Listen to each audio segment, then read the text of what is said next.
Coca-Cola had just recalled their product right away, that whole Belgian mess wouldn't have happened, a business school case study lecturer asserts.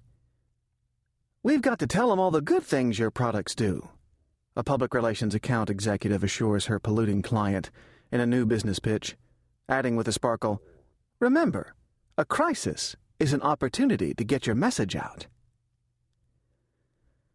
Crisis management is the enterprise of telling ugly truths. Ideally, it is the pursuit of redemption in the marketplace. When one has done wrong, repentance is required. When one has been wronged, a vigorous defense must be mounted.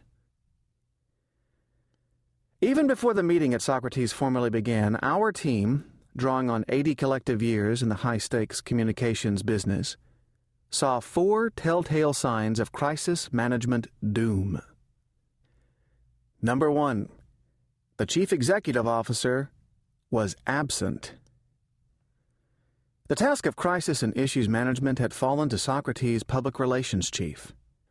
There's no question that the chief communications officer must play a key role in the crisis, but, as a rule, companies that see communications as the answer to its problems rarely have the management juice to make the decisions necessary to resolve the crisis.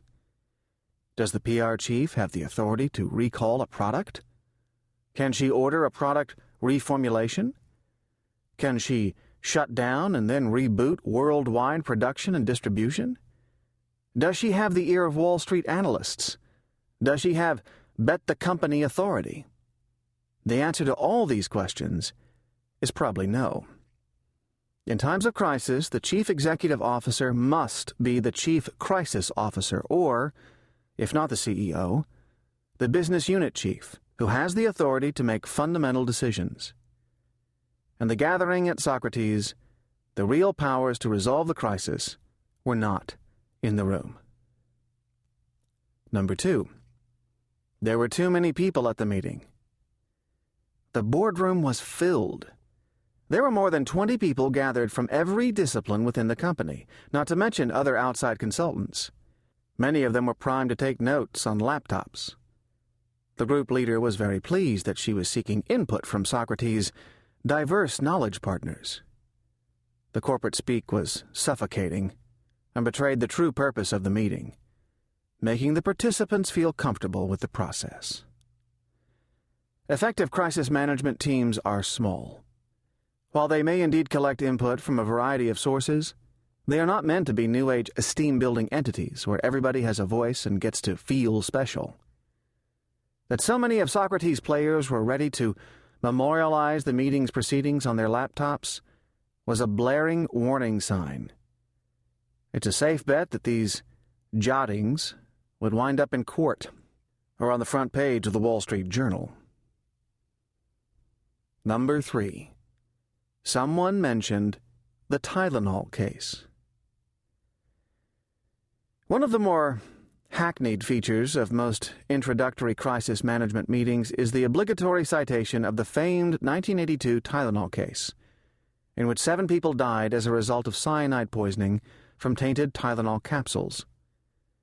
The brand famously recovered after a product recall and introduction of tamper-resistant packaging. Our ill-fated meeting with Socrates was to be no exception. A PowerPoint image on the screen referenced the Tylenol case, and an exuberant mid-level employee was poised to present an argument for capitulation. While there are many admirable features of the Tylenol case, which will be explored in depth later, its invocation has become a mantra for managers desperate for a guaranteed happy ending. In reality, the Socrates crisis has little in common with the Tylenol case. And number 4, someone recommended more research, a plan, and the formation of a committee. There's a myth that the biggest threat to sound crisis management is panic. Actually, it's quite the opposite. The biggest threat is the instinctive corporate desire to do nothing when facing danger. Doing nothing can never be openly presented as a viable option, of course, so it is introduced with the thoughtful observation that we shouldn't run off half-cocked, and then followed by a series of memos planned.